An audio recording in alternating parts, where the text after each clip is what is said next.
My name is Ariana Lewis, I'm 31, and I work as an events coordinator here in Chicago. After years of grinding to build my career from the ground up, I finally managed to carve out a modest but stable life. So when I logged into my bank account the morning after my brother's wedding and saw that $8,400 had vanished, I froze. For a moment, I thought it had to be a mistake, a glitch, a delayed vendor payment. Anything but what I already knew in my gut was true. Then I called my mother.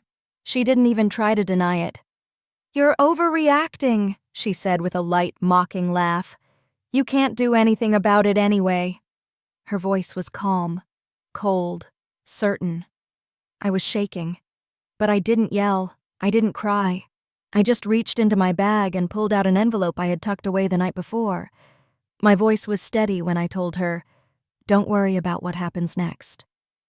Before I tell you how this nightmare unfolded, let me know where you're watching from in the comments. And if you've ever had to stand up to your own family, I hope you'll hit that like button, subscribe to the channel, and share this story. Someone out there might need it.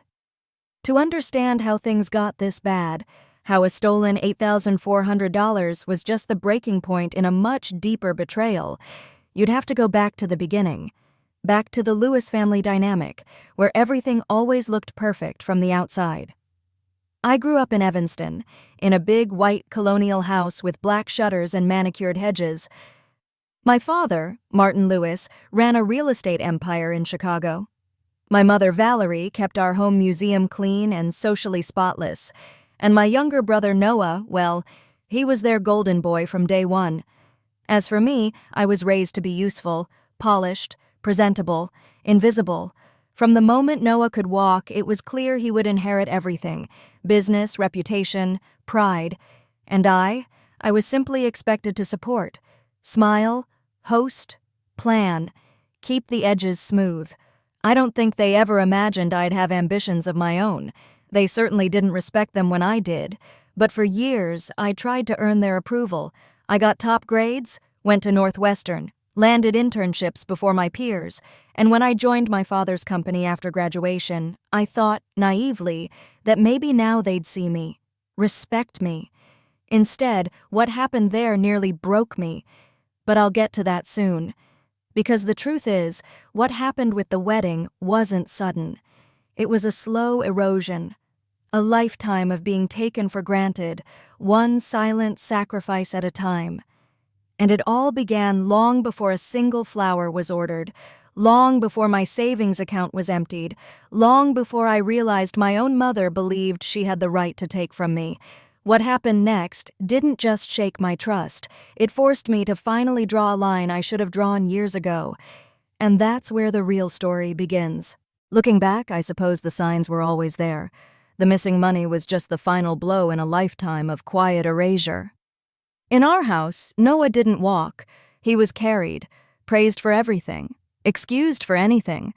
When he scribbled on the walls, it was creative. When I colored outside the lines, it was sloppy. He didn't have curfews. I had check-ins. His C's were blamed on boys being boys. My A- came with a lecture on not coasting. That imbalance wasn't just casual favoritism, it was doctrine. Valerie had a vision, and Noah fit it perfectly. He was the future CEO, the heir, the Lewis legacy wrapped in a tailored suit. Meanwhile, I was told, gently but firmly, that my value would be in who I married and how well I hosted. Dinner was a performance. Dad at the head of the table with his cufflinks gleaming, Mom critiquing everything from how I held my fork to how I spoke too directly. If Noah had a rough day, we tiptoed around his mood. If I had one, I was called dramatic or told I was too sensitive. And that label, it stuck. Even when I tried to express anything, hurt, disappointment, frustration, it was dismissed with a sigh or an eye roll. It taught me early on to swallow my emotions, tuck them away neatly like the linen napkins my mother insisted we use every night. I still remember the first time I got straight A's and showed them my report card, beaming. My father nodded once, unimpressed. "You were expected to." But when Noah passed a math class he nearly failed, they threw him a steak dinner. By the time I reached high school, I had stopped trying to impress them and started planning my escape. Northwestern became my goal not just for the degree, but because it meant dorm life, distance, and freedom, even if it was only 40 minutes away. But even after I moved out, the pattern followed me. Family birthdays, holidays, milestone dinners. I was always the one expected to plan, to host, to make sure everyone else felt comfortable, even when I was barely holding it together. And somehow, the more I gave, the less I seemed to matter. That dynamic followed me into adulthood. It echoed in every phone call with my mother, where she'd ask about Noah's promotion before she remembered to ask if I was still working that little events thing. It echoed in every visit home where I was greeted like a polite guest, not a daughter. It's painful to admit now, but for years I convinced myself that if I just tried a little harder, they'd finally see me. That one perfect dinner, one perfectly executed holiday, one show of selflessness too big to ignore, maybe then I'd matter. So when Noah got engaged, I told myself that this was my moment, that if I gave them the perfect wedding, the gratitude would come, that this time they'd say, "We couldn't have done it without you." Instead, they said nothing, and that silence was louder than any betrayal. That silence. It stayed with me long after the wedding invitations were mailed. But the truth is, the foundation of that silence had been poured years earlier, back when I tried to work for the family business. After graduating from Northwestern, I joined Lewis & Co., my father's real estate firm in downtown Chicago. On paper, it made sense. I had a business degree, a sharp mind, and the drive to prove myself. But from day one, it was clear. I wasn't there to lead. I was there to fill space, be presentable, keep quiet. My title was Marketing Coordinator, but really, I was a glorified assistant. Any idea I pitched in meetings was either dismissed or credited to someone else. The office culture was steeped in testosterone and hierarchy, and Martin Lewis made sure everyone knew who was worthy of being groomed to lead and who wasn't. Noah had barely finished college with a 2.8 GPA, yet he was instantly given access to client meetings and development proposals. I once suggested we revamp our branding to attract younger buyers and was told, "Maybe stick to planning office parties, Ariana." That one stung more than I admitted. Still, I tried. For 3 years, I smiled through it. I told myself this was a stepping stone, that eventually they'd see I had what it took, that they'd realize I wasn't just some decorative daughter there to arrange coffee and color palettes. But every step forward was met with resistance. Every contribution was a threat to the status quo. The final straw came during a quarterly meeting when I suggested bringing in a tech consultant to modernize our client interface. My father cut me off mid-sentence. "Real estate is about relationships, not apps," he barked. Then, in front of the whole team, "This isn't some hobby, Ariana. This is serious business." I remember walking out of that meeting, standing in the hallway outside the conference room, and realizing I was never going to be taken seriously in that building. Not by them, not ever. So I left. I handed in my resignation that Friday. No dramatic speech, no begging for understanding, just a quiet email and a long exhale. Valerie's response? A single sentence. "Well, I hope you have a backup plan." I did. I moved into a modest one-bedroom in Lincoln Park and launched my freelance event planning business from my kitchen table. My savings were thin, my confidence thinner. But for the first time in my life, I wasn't living under their expectations. The early years were brutal. Ramen for dinner, Craigslist furniture, weekends spent working back-to-back weddings just to break even. But those struggles built something no family inheritance ever could, a life I created with my own 2 hands. Eventually, the referrals came. Then, repeat clients. And slowly, my little one-woman operation became a respected name. Lakeview Events Studio. I thought I had finally found peace, outside the Lewis name, outside their shadows. But I should have known. The past always finds a way to reach back in, especially when it thinks you still owe it something. That's the thing about family. Just when you think you've finally stepped outside their orbit, they find new ways to pull you back in. For me, that pull came in the form of an engagement announcement over a roast chicken dinner. We were gathered in the dining room of my parents' Evanston home, the same one with the pristine white crown molding and table settings that hadn't changed in 20 years. My mother, Valerie, was in one of her high-gloss moods, bubbling with something she clearly wanted to announce but pretending it was all casual. And then Noah dropped it. "I proposed to Camille," he said, grinning like he'd just landed a 6-figure contract. She said yes. Valerie clapped her hands as if she'd just won the lottery. "Oh, sweetheart, finally. Camille Hastings will make such a stunning addition to the family." My father nodded approvingly. "The Hastings name brings excellent business connections, and their hotel portfolio could be strategic." I sat there, slowly chewing my too-dry chicken, invisible again. They talked for the next 40 minutes about venues, guest counts, signature cocktails, and Camille's gown preferences. Every now and then someone would glance at me, not for input, but for confirmation. As if my only job was to agree with whatever plan was already being made. Finally, Valerie turned to me with that familiar, saccharine tone. "Ariana, since you have all those industry contacts, you could help with some of the decor and vendor bookings, right? Maybe coordinate the florals, and perhaps the photography too?" It wasn't a question. It never was. Before I could finish swallowing my sip of water, the conversation had already moved on. They were discussing the engagement party location. My name never came up again, except in reference to what I could handle. That night, driving back to my apartment in Lincoln Park, I kept telling myself I had a choice. I didn't have to agree to any of it.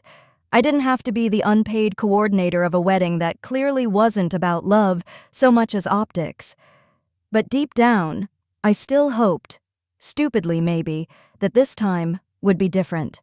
That if I made everything perfect, if I made them look good, maybe I'd finally earn more than a pat on the back or a passing thank you.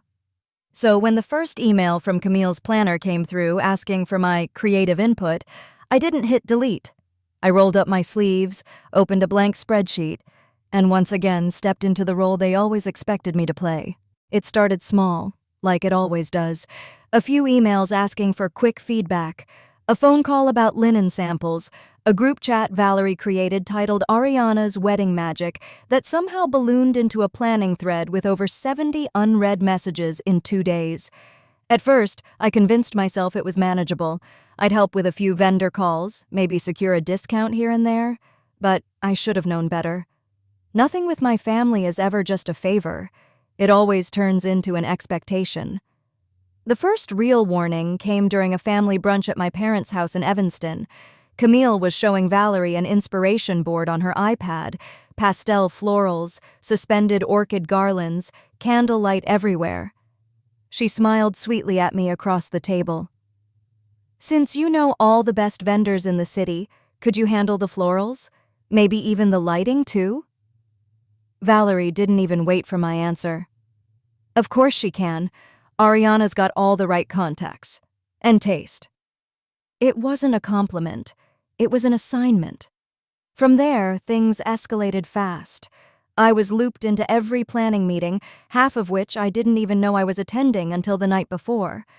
They were held at my parents' house, always midweek, always at 6 p.m., perfectly timed to wreck my work schedule. Every time I tried to set a boundary, Valerie would pivot with emotional sleight of hand.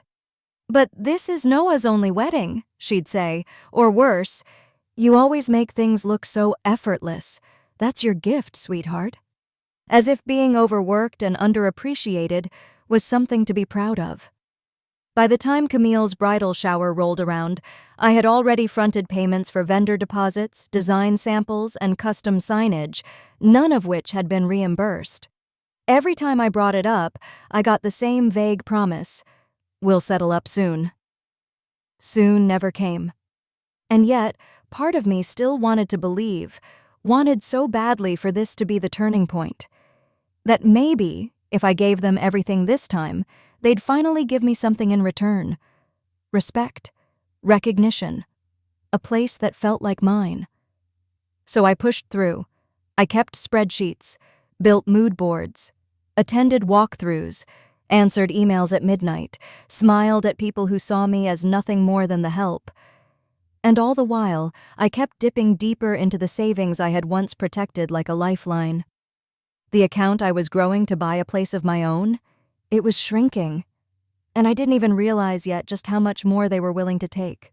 The money wasn't vanishing all at once. It was slipping away in quiet, almost invisible increments. A deposit here, a rush fee there, an extra charge for upgraded napkin textures I hadn't even agreed to. I told myself I was keeping track, that I'd reconcile everything once things calmed down. But nothing ever calmed down. At one point, I opened my savings account late at night, bleary-eyed after back-to-back events, and realized I had spent more than $12,000. I stared at the number for a long time, like it might somehow shift if I blinked enough times. I wanted to scream, but there was always another meeting, another urgent decision, another favor disguised as flattery. At a planning session in Valerie's kitchen, Camille showed me a photo of a flower arch dripping in white peonies and imported roses. "This would be just magical for the entrance, don't you think?" she cooed. I did think it was magical. I also knew it would cost close to $4,000 and that the florist had already quoted us half that for the original plan. I cleared my throat. "That's a pretty steep upgrade." Valerie didn't miss a beat. "It's Noah's only wedding, Ariana. Don't nitpick." That phrase. That damn phrase. I wanted to ask, was my future worth anything? Or was I just the collateral damage for someone else's only wedding? But I said nothing, just smiled, nodded, took notes, and I kept paying. When I asked about the reimbursements again, Valerie waved it off. "Once the final numbers come in, we'll go through everything. Don't worry." But I did worry.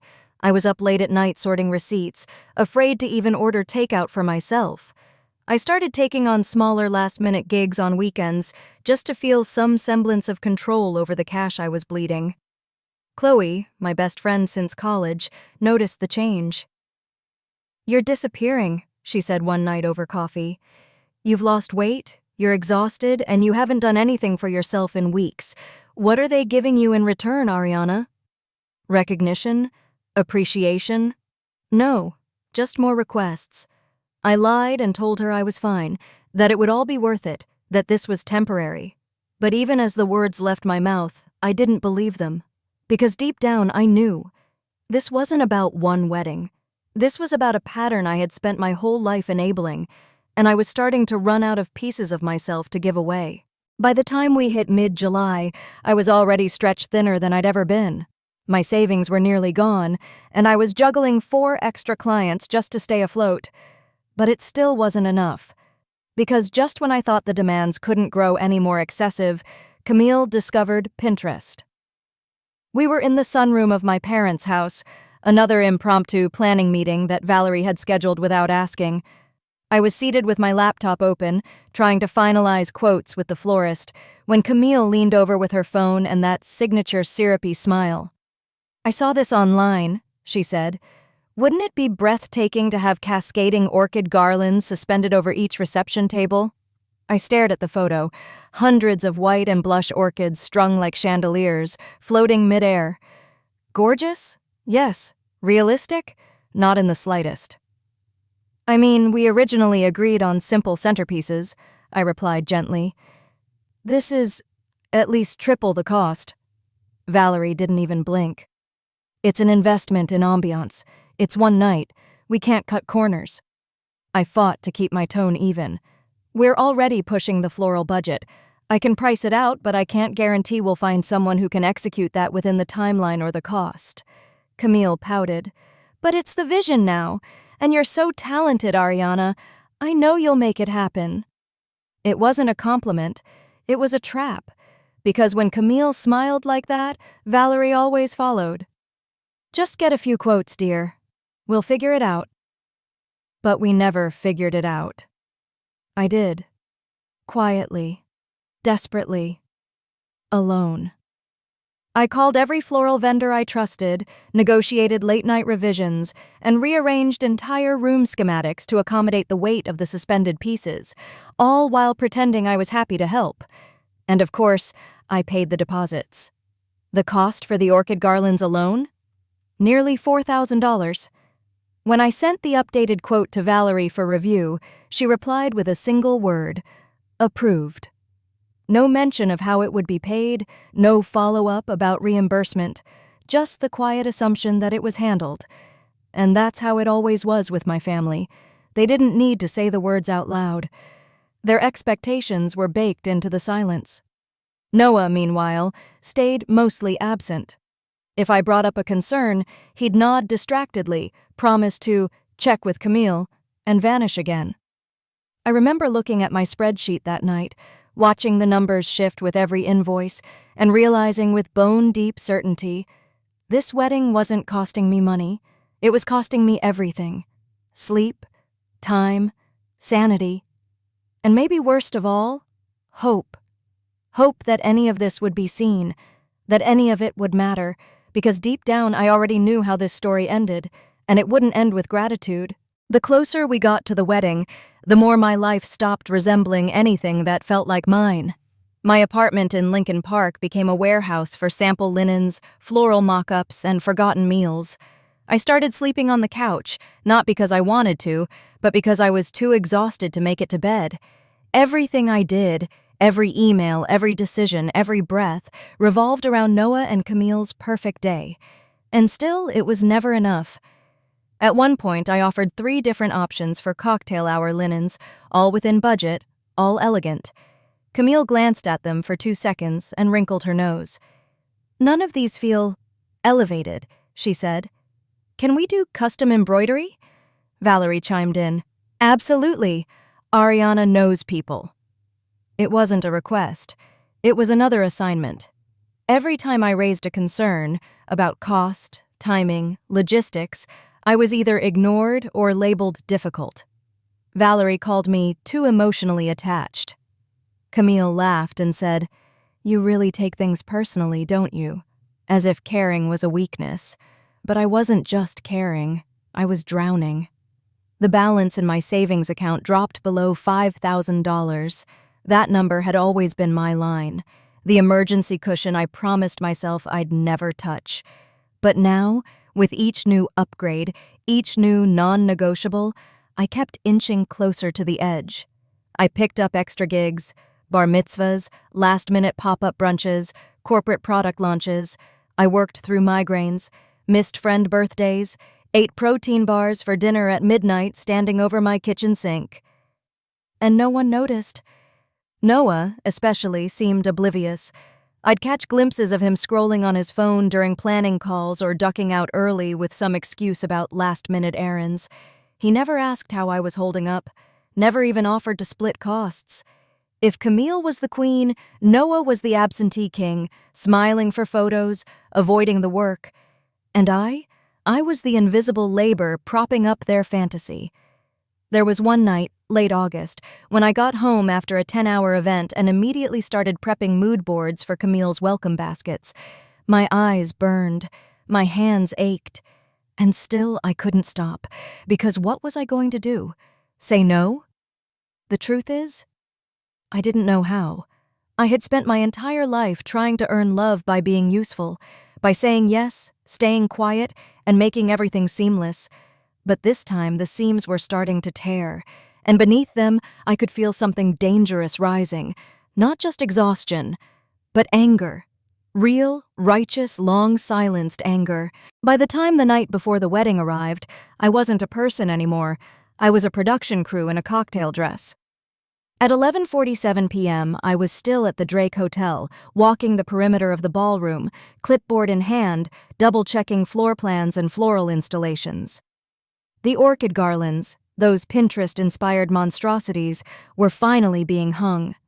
And yes, they were breathtaking. They also cost me nearly $4,000, none of which had been reimbursed. I stood back to watch the crew work, physically numb. My back ached, My shoes pinched. My entire body was vibrating with overuse and undersleep. And then, my phone buzzed. A text from Valerie. "Don't forget to pick up Camille's mother's breakfast by 7 a.m., gluten-free. No dairy, no eggs, no excuses, no thank you, no are you okay? Just another task." I stared at the screen and felt nothing. Not anger, not sadness, just hollow. I had gone so far past exhaustion that even my emotions had shut down. I looked around the ballroom, glowing up in candlelight and orchids, and it felt like I was setting the stage for someone else's fairy tale while being slowly erased from the credits. I told myself to finish strong. Just one more day. One more performance. But as I gathered my things to head home, something in me wavered. I passed by a mirror near the service entrance and barely recognized the woman staring back. Pale, eyes sunken, shoulders slumped forward like she was always bracing for impact. I had built this wedding with my own hands, and yet I felt like a stranger in its reflection. That night, back at my apartment, I sat on the floor in my dress clothes, surrounded by receipts and vendor checklists. I opened my banking app out of habit and froze. $21,786. That's how much I had spent so far. $21,786. Gone.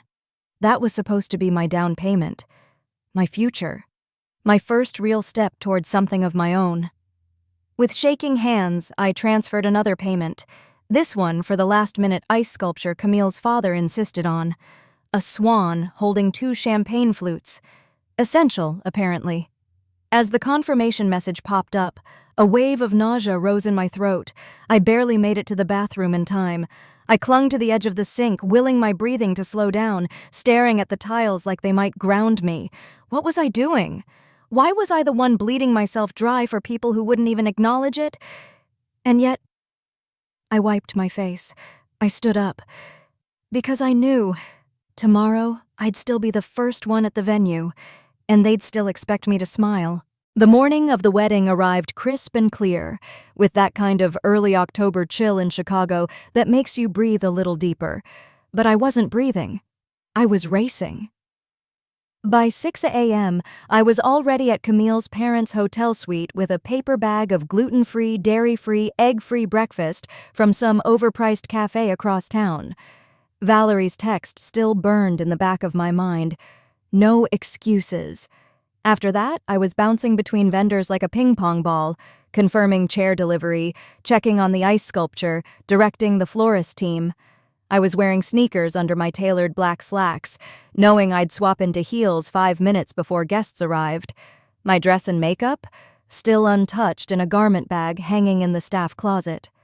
By 10:30, I stepped into the ballroom at the Drake Hotel and stopped in my tracks. The orchid installations were complete, soft pink and white blooms spilling from above, catching the morning light like something out of a fantasy film. They were stunning. They were also mine. Not figuratively, literally. I had paid for every single strand, every wired stem, every beam used to suspend them.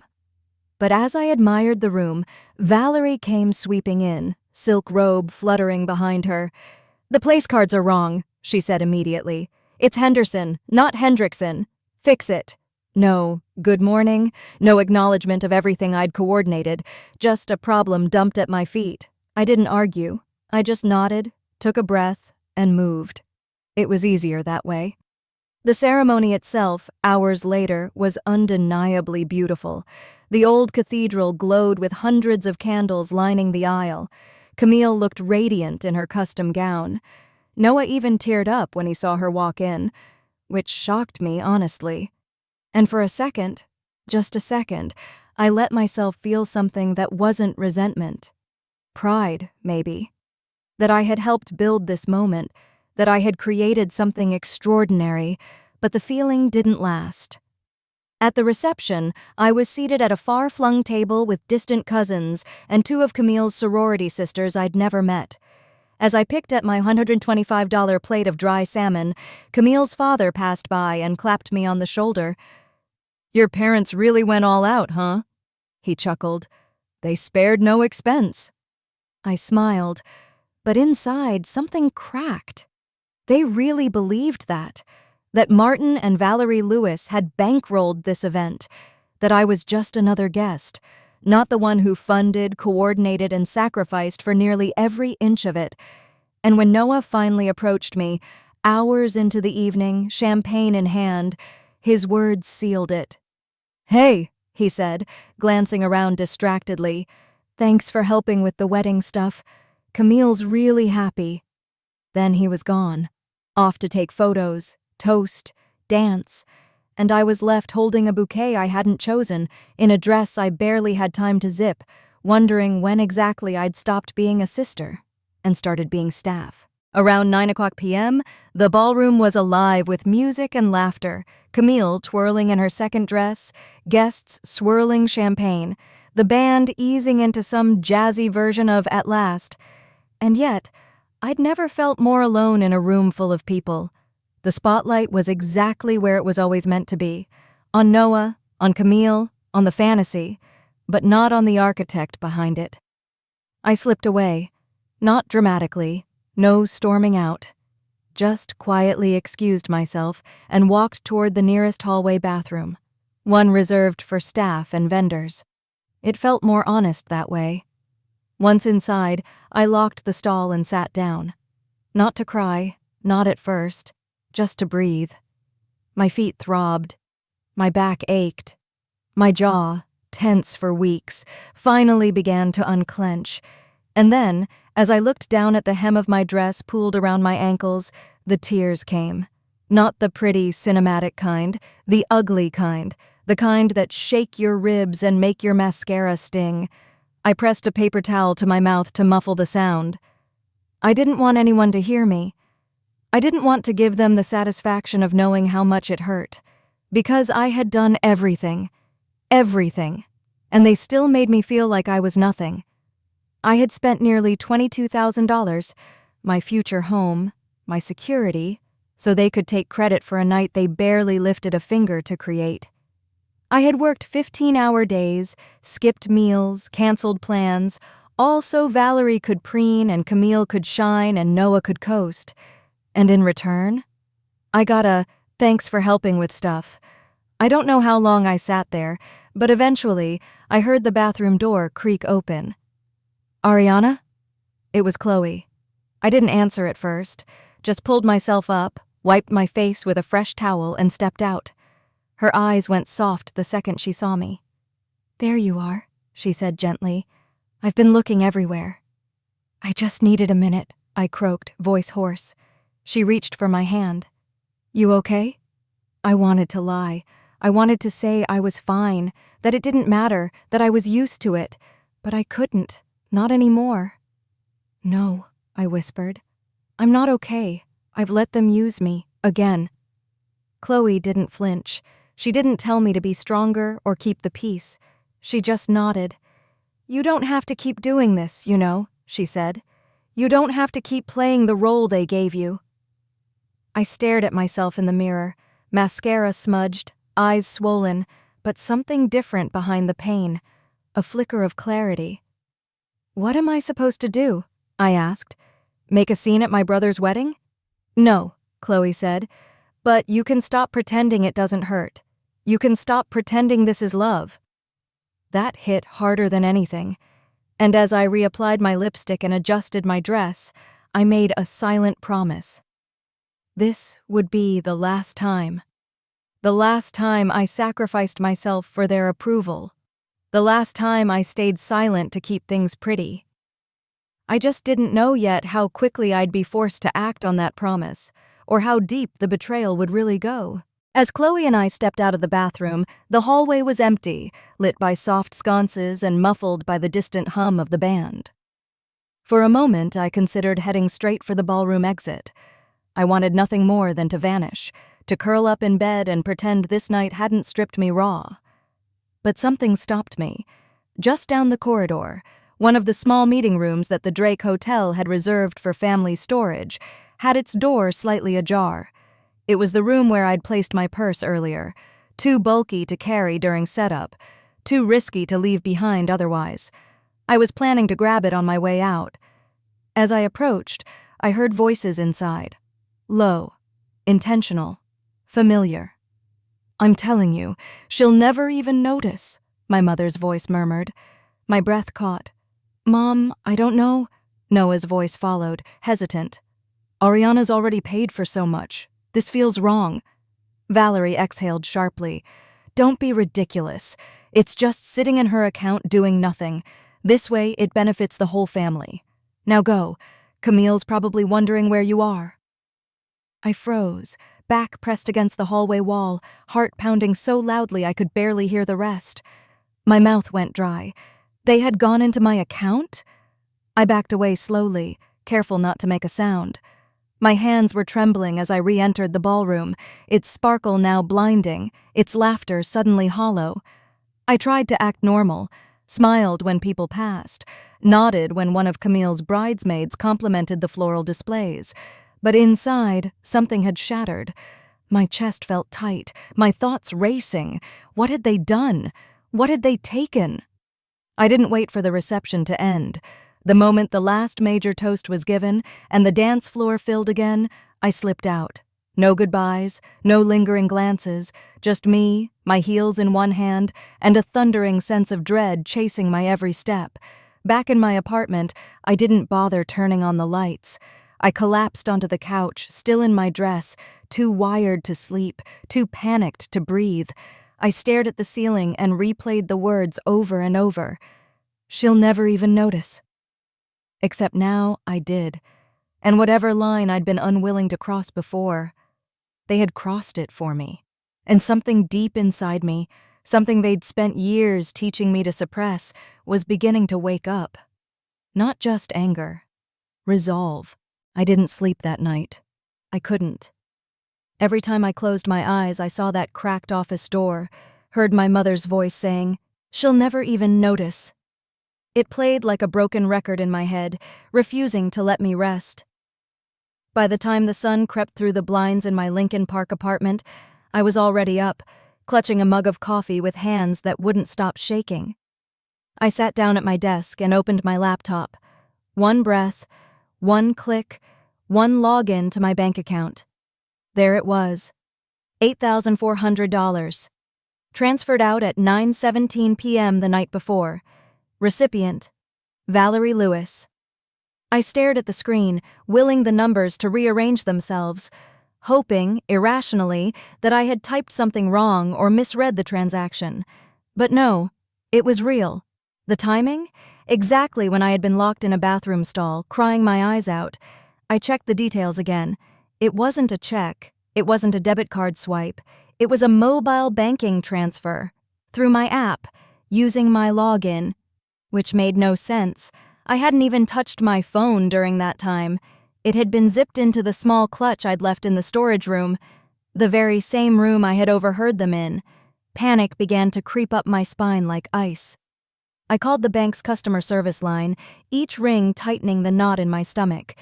After what felt like an eternity navigating the automated prompts, a rep finally answered. "I need to report an unauthorized transfer," I said, trying to keep my voice level. There was a pause as she pulled up the account. "I do see the transaction," she confirmed.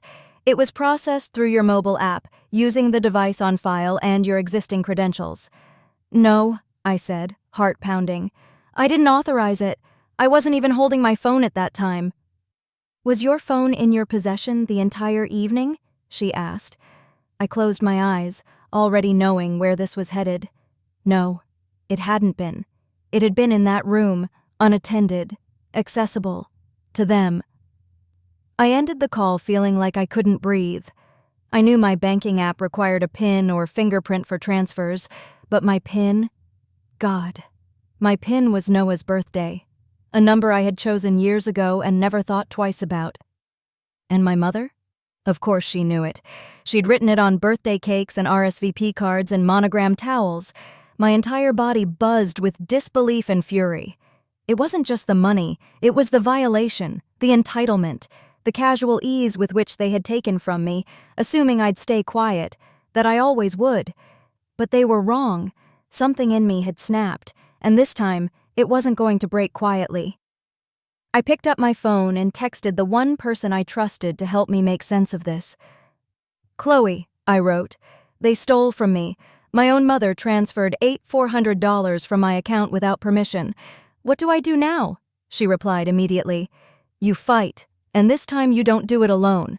Chloe didn't hesitate. As soon as she read my message, she called. "I'm coming over," she said. "You are not handling this alone." An hour later, she arrived with bagels, coffee, and a fire in her eyes that I hadn't seen since college finals. She sat across from me at my dining table, looked at the screenshots of the bank transfer, and didn't even try to hide her fury. "This is theft, Ariana," she said firmly. "You need a lawyer." I hesitated. A lawyer? Against my own mother? But deep down, I already knew she was right.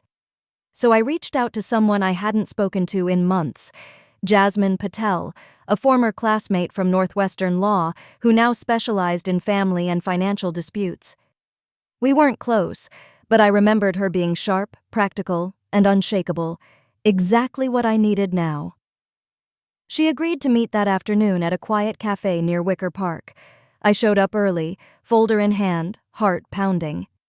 When Jasmine arrived, she didn't waste time with small talk. "Tell me everything," she said. And I did. Every brutal, humiliating detail, how much I had spent, the roles they had pushed on me, the overheard conversation, the stolen pin. Jasmine listened, took notes, and only interrupted to ask for clarification on dates and amounts. When I finished, she closed her notebook and said calmly, "You have a very clear case, Ariana. What they did wasn't just morally wrong. It's criminal." My throat tightened. "But they're my family." She nodded. "Which makes it harder. But it doesn't make it any less illegal." Then she asked the question that had been hovering in the back of my mind since last night. "What outcome do you want?" It stopped me cold, because I didn't know. Did I want my money back? Absolutely. But it was more than that. I wanted acknowledgement. I wanted accountability. I wanted them to understand that they couldn't just keep taking from me like I didn't matter, like I was a tool instead of a person. "I want them to know they crossed a line," I said finally. "And I want them to pay it back. Every cent, including what I spent on the wedding." Jasmine nodded. "Then we'll start with a demand letter. Detailed. Formal. And we'll include a drafted police report to send with it, just in case they think you're bluffing." By the end of the meeting, we had a plan. A written demand for the full return of funds, $8,400 for the unauthorized transfer, $21,786 in documented wedding expenses, interest, documentation, and damages. All outlined, all legally sound, all real. As I left the cafe with the envelope in my bag, I felt something shift inside me. Not relief, not yet, but a flicker of power I hadn't felt in years. They wanted to treat me like I was disposable. But I was about to remind them exactly who they'd underestimated. That night, I didn't sleep much. Again. But this time, it wasn't anxiety that kept me awake. It was adrenaline, purpose, a strange, unfamiliar sense of control. I laid everything out on my kitchen table: Jasmine's demand letter, the drafted police report, printed screenshots of the bank transfer, itemized receipts for every wedding expense. It looked less like a family dispute and more like an investigation file, because that's what it was. The next morning, I woke up early, dressed carefully in a navy blue blazer and slacks, the same outfit I wore when pitching to high-end clients. Not because I wanted to impress them, but because I needed to remind myself, I am not a child in that house anymore. The confrontation would happen at the post-wedding brunch hosted at my parents' home in Evanston. Valerie had sent out the group text like always, cheerful, effortless, oblivious. "Brunch starts at 11. Dress casual but classy. Can't wait to celebrate." Celebrate what, exactly? I drove in silence, hands gripping the steering wheel until my knuckles went white. The folder sat on the passenger seat beside me like a quiet threat. I kept telling myself this wasn't vengeance, it was justice, boundaries, self-respect. But still, my stomach churned. The house looked exactly the same, pristine, symmetrical, cold. The front door opened before I even rang the bell. The housekeeper gave me a polite smile and motioned toward the sunroom. "They're all in there, Miss Ariana." The clinking of mimosa glasses and Camille's soft laughter drifted through the doorway. Valerie was in her element, playing host, basking in the glow of a flawless wedding that she hadn't lifted a finger to plan. When she saw me, she lit up. "Darling, there you are. We were just about to start without you. Brunch is getting cold." I smiled thinly. "Sorry I'm late. I had some banking issues to resolve." A flicker crossed her face. Guilt, maybe, or just annoyance. But she recovered quickly. "Well, you're here now. Go grab a plate." I didn't move toward the buffet. Instead, I walked to the edge of the table, pulled out the envelope from my bag, and laid it flat in front of her. "What's this?" she asked, still in that bright, hostess tone. I looked her directly in the eyes. "Something we need to discuss, as a family." Martin, seated with a newspaper, looked up. Camille's parents glanced at one another, suddenly aware that the temperature in the room had shifted. "There was a transfer," I said, my voice steady. "From my account to yours, $8,400. It happened during the reception." Valerie's smile faltered. "I'm not sure what you're talking about, sweetheart." "You know exactly what I'm talking about," I cut in. "And I have proof. The transaction logs, the timeline, the app access, the fact that you knew my PIN." The room went quiet.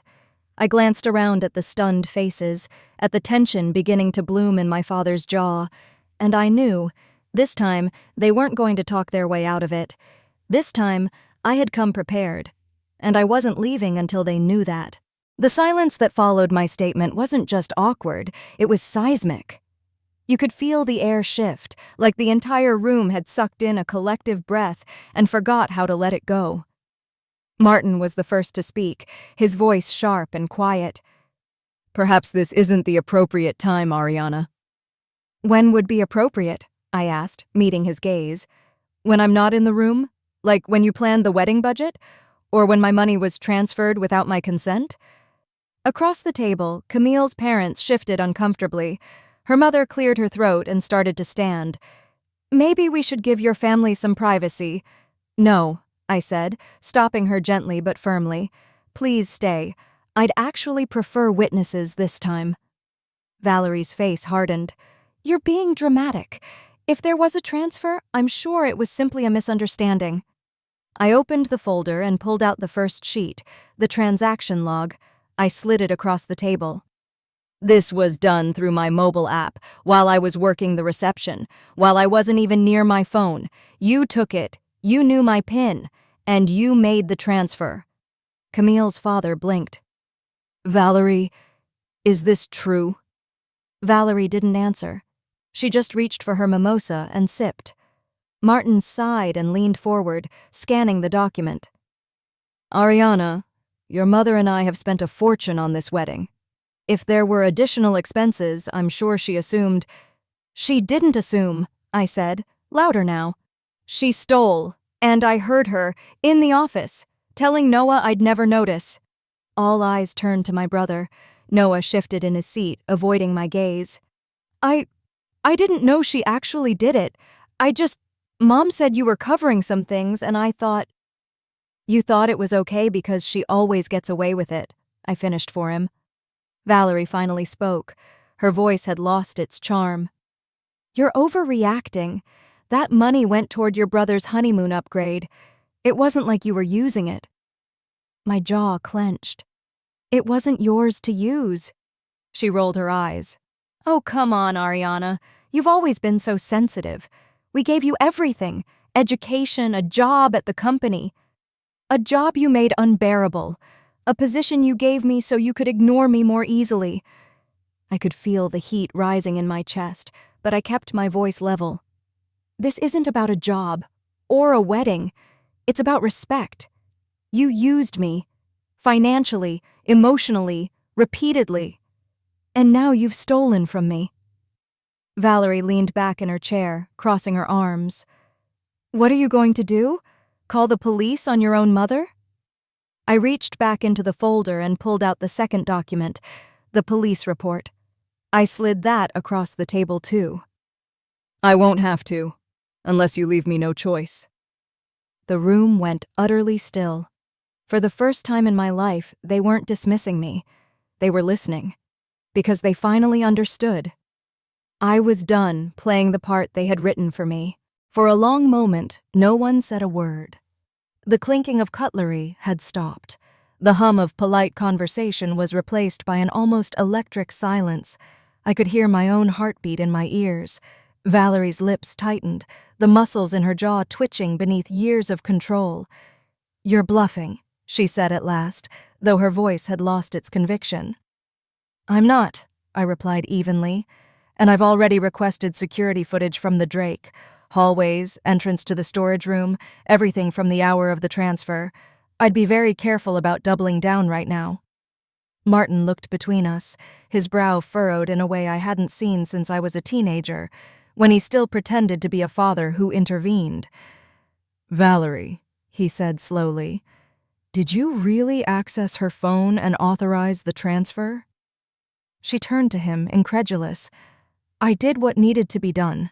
For Noah. You know that upgrade wasn't going to pay for itself." "That wasn't your decision to make," he said, more quietly now. "And it sure as hell wasn't your money to take." Noah's voice broke in. "Wait, that was the money for the island excursion? I didn't realize you used Ariana's account." I looked at him, finally letting him see the weight I'd been carrying. "You didn't want to know. That's the problem. You let her run everything and closed your eyes." His face flushed with shame, but he didn't argue. And Camille, who'd been silent the whole time, slowly stood up from her seat. "I had no idea, Ariana," she said softly, "about any of this. I would have never asked for all those extras if I knew you were paying for them. I'm so sorry." Her voice shook slightly. I believed her. She turned to Valerie next. "You told me Ariana's company was sponsoring most of the wedding. You said she wanted to use it for portfolio work." Valerie waved her off. "It's not that simple." "Yes," I cut in. "It is." Then I opened the folder one last time and pulled out the final stack of papers. Itemized receipts. Every deposit, every invoice, every Venmo note and credit card statement, highlighted, labeled, logged by date and purpose. The floral installations? Me. The upgraded linens? Me. The cocktail hour? Me. The photographer Camille loved so much? Also me. Every single elevated touch you've been taking credit for? Me. I laid the thick packet in the center of the table. Martin reached for it with a heavy sigh, thumbing through the pages. With every flip, the color in his face drained a little more. And finally, he looked up and said, "We'll return every cent, with interest." Valerie stared at him like he'd betrayed her. "Martin." "No," he said firmly. "This went too far. And it ends now." I didn't smile. I didn't gloat. I just nodded. Because in that moment I realized something. This wasn't about winning. It was about ending the pattern. And as I gathered my folder and stepped back from the table, I knew it was already beginning to break. As I stood there, folder in hand, something strange washed over me. Not relief, not yet, but a quiet, steadying power. The kind that only comes when you've finally said the thing you spent years convincing yourself wasn't worth saying. Camille was still standing by the window, her hands clasped together, visibly shaken. Noah sat frozen in his seat, his mouth slightly open, like he'd only just realized the weight of what he'd allowed to happen. And Valerie, she looked like a woman watching the walls of her perfect world crumble in real time. Then she said it. "I may have overstepped," Valerie muttered, eyes locked on the untouched mimosa in front of her. Her voice was tight, clipped, like every word cost her pride. "You stole from your daughter," Martin said bluntly. "Let's call it what it is." Her back stiffened. "I took money we both know she wasn't using." I looked at her, really looked, and for once didn't feel small under her gaze. "I was using it, Mom," I said, "for my life, for my future. Not for a destination honeymoon you lied about and manipulated me into funding." Valerie turned her face away, jaw clenched. "I never meant," she started, then stopped herself. "It was wrong." It wasn't an apology, not really, but it was the closest thing I had ever gotten from her. Martin looked up from the receipts again. "The money will be returned in full, every dollar. Today." I nodded once. "That's the minimum." Valerie flinched at that. Like being told she owed me something emotionally was more offensive than stealing from me financially. Camille sat down slowly, her voice soft. "I don't think I've ever really seen how your family treats you until today." I gave her a tired smile. Took me years to see it myself. Then Noah stood. For the first time, he really looked at me, not like the big sister who fixed everything, not like the backup dancer in his lead role, but like someone he didn't fully understand, someone he maybe never tried to. "You deserved better," he said quietly. "Not just now. Always." The words hit something in me I didn't know was still tender. "I know," I replied. Behind us, I could hear the silverware shifting again, the subtle movements of Camille's parents preparing to leave, their faces drawn and polite and awkwardly apologetic. I slipped the folder back into my bag and turned toward the door. "You have 48 hours to send the full reimbursement," I said to Martin and Valerie. "I'll be watching for the transfer. If it doesn't show up, the police report goes through, simple as that." Valerie opened her mouth, maybe to protest, but Martin placed a firm hand on her arm. "She means it," he said. "Yes," I whispered, not looking back. "I do." And with that, I walked out of the sunroom, out of the house where I had once played pretend, trying to fit into a role I never auditioned for. But this time, I wasn't pretending anymore. I wasn't begging for respect. I was demanding it. And for the first time in my life, they were actually listening. The ride back to my apartment was quiet, but not heavy. For the first time in weeks, the silence wasn't suffocating. It was restorative. Like my nervous system was finally allowed to exhale. When I reached home, I didn't drop my keys on the counter or immediately turn on the lights like usual. I just stood in the doorway, taking in the stillness of my space. No accusations, no backhanded comments, no invisible pressure to perform for anyone's approval. Just me. In peace. That night, I lit a candle, lavender and cedarwood, and sank into the corner of my couch with a cup of tea. I stared at the ceiling, letting the weight of everything catch up. The confrontation, the betrayal, the strange feeling of being seen, even if it came late. My mind replayed Martin's face as he realized the severity. Noah's quiet acknowledgement, Camille's softened gaze. But mostly, I kept circling back to Valerie. Even now, part of me still wanted her to apologize, not in the forced, cornered way she had before, but in a way that acknowledged the years of subtle dismissal, the emotional bruises left by her impossible standards and cold indifference. But I knew better than to wait for a kind of closure she was never capable of giving. Her love, if you could call it that, had always come with conditions, and I wasn't interested in fulfilling any more terms. I opened my laptop and checked my banking app. And there it was, the full reimbursement wired from Martin's account. No note, no explanation, just the money sitting in my account like a reluctant admission of guilt. I stared at it for a moment before closing the screen. It wasn't the money I needed, though I wouldn't pretend it didn't matter. What I needed was exactly what I'd done: speak the truth out loud, regardless of how it was received. Set the boundary and hold it without shame. The next morning, I woke up lighter. I walked to my favorite cafe 2 blocks away, ordered a blueberry muffin and a black coffee, and sat at the corner table by the window. The barista smiled and told me I looked serene. I laughed a little. Maybe I did. I pulled out a small notebook and began to write. Not for work, not for anyone else's expectations, but for myself.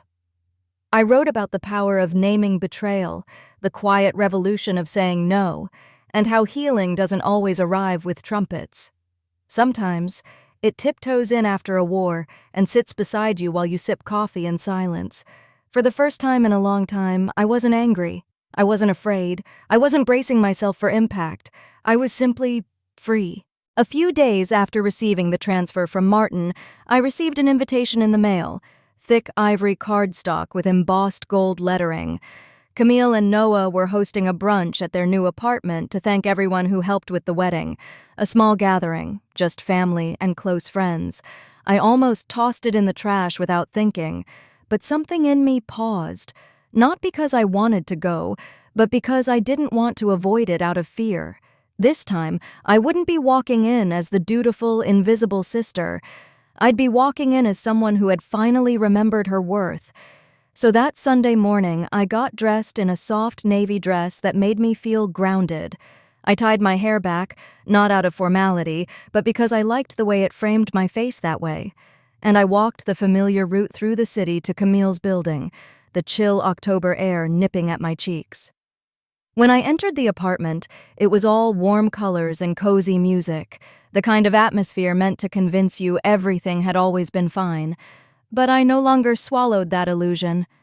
Camille approached me first, her smile unsure but sincere. "Hey, I wasn't sure if you'd come." "I wasn't either," I said gently. "But I'm glad I did." She nodded, her eyes dropping slightly. "I've been thinking a lot about what you said. I didn't realize how much I missed Malene. I really didn't. I didn't need her to grovel. I just needed her to listen." "Thanks for saying that," I replied. "That means something." A beat passed before she quietly added, "I hope this can be a beginning, not the end." I nodded. "So do I." Across the room, Valerie sat stiffly on the couch, a glass of orange juice in hand, her posture impeccable, her eyes avoiding mine. And for the first time, I didn't care. I didn't care if she ever acknowledged what she'd done. I didn't care if she ever apologized. I had done the work. I had faced the silence. I had spoken the truth in front of everyone who mattered, even those who once made me feel like I didn't. I mingled a bit, talked with Noah, shared a laugh with an old family friend, and then, without fanfare, I left.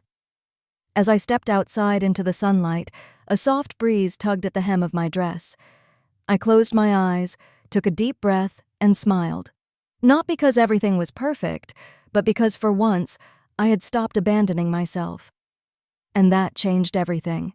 The day after that humiliating phone call with Camille, I couldn't sleep. My mind kept looping that one sentence she hissed like it was a curse. "You were never supposed to be part of this day."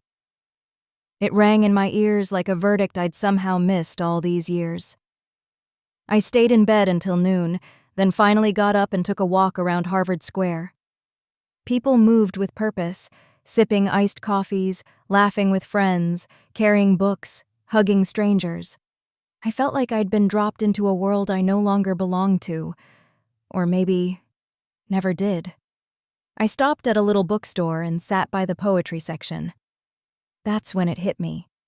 How much of myself I had lost. Not just in the wedding, but over years of giving and shrinking and explaining and earning love that should have never been conditional. A woman nearby was reading to her daughter. I watched them, how the child curled into her mother's arm without asking for permission, how the mother rested her cheek on her daughter's head like it was the most natural thing in the world, and I realized I had never known that kind of safety, not with my own mother, not with Camille. That evening, I opened my laptop, not to respond to Valerie's last message about the vendor refund, but to draft something for me. A boundary. A truth. I wrote, "From this point forward, I will not be attending Camille's wedding. I will not contribute further. I do not owe explanations, apologies, or negotiations. I have given, and I have been erased. You may call it selfish. I call it survival." Then I turned off my phone. For the first time in weeks, I breathed without a knot in my chest. But what happened next, I wasn't prepared for. Because when silence replaced my labor, that's when the real backlash began. The silence didn't last long. Just 2 days after I sent that message, I got a knock at the door. It was my mother. Not with flowers, not with remorse, just with that signature tight smile she wore whenever she was about to manipulate someone into guilt. She stepped inside like she owned the space, ignoring my boundaries, my choices, everything I had just said.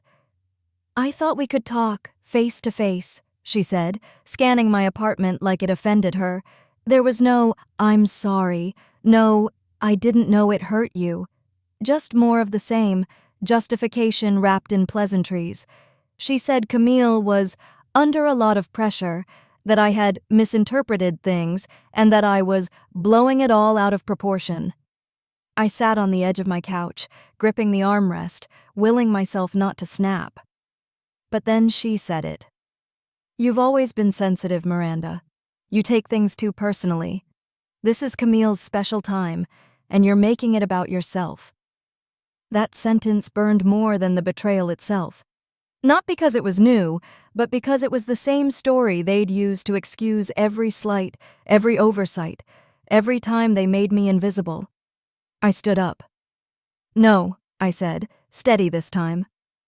"What I'm doing is choosing myself, for once. And if that looks selfish to you, that says more about what you've expected from me than it does about who I am." She blinked. Her mouth twitched, like she was about to correct me, but this time, she didn't.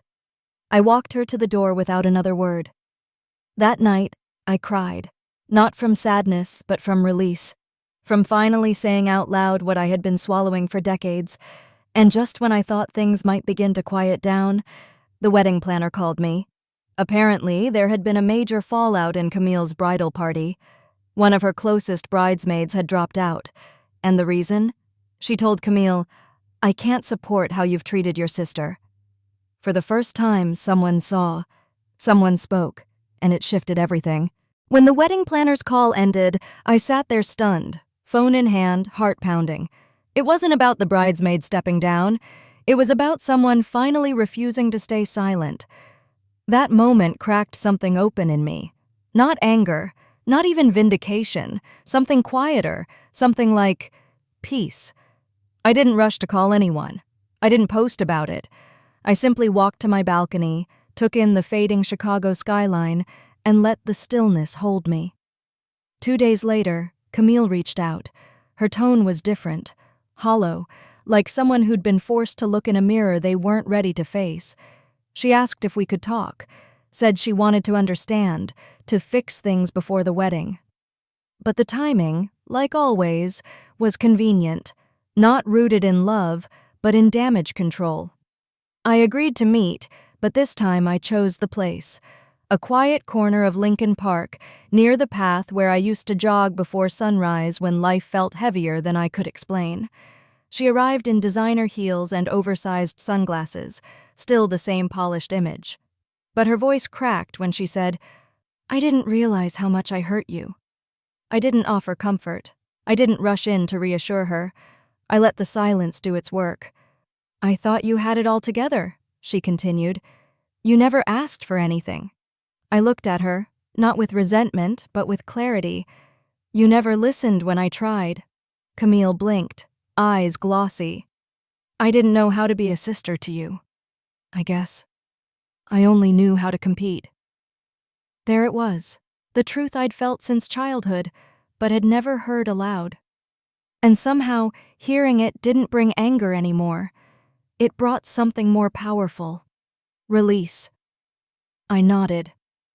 "We don't have to go back, but we don't have to pretend either." She asked if I'd still come to the wedding. For the first time in a long time, I answered with no guilt, no fear. "I'll think about it." And I meant it. I didn't go to the wedding. Instead, I spent that weekend in a cozy lakeside cabin just outside Madison, a place I used to dream about but never gave myself permission to enjoy. No makeup, no tight dress, just me, a mug of hot tea, a journal, and the quiet hum of peace I'd fought years to find. There were no grand declarations, no dramatic confrontations, just soft clarity. I wasn't the villain in anyone's story.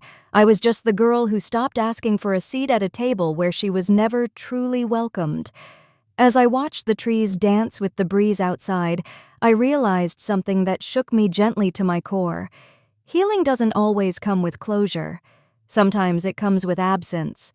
With choosing not to show up for people who only remember you when it's convenient. I had spent so long believing that being the bigger person meant staying silent, swallowing hurt, and being endlessly available. But real growth? Real growth is choosing yourself, even when no one else does. I've learned that blood doesn't entitle anyone to your boundaries, that silence isn't always strength, sometimes it's survival, and that peace isn't given. It's built, brick by brick, truth by truth. To anyone listening who's ever been excluded, overlooked, or made to feel like they only mattered when they were useful, I see you.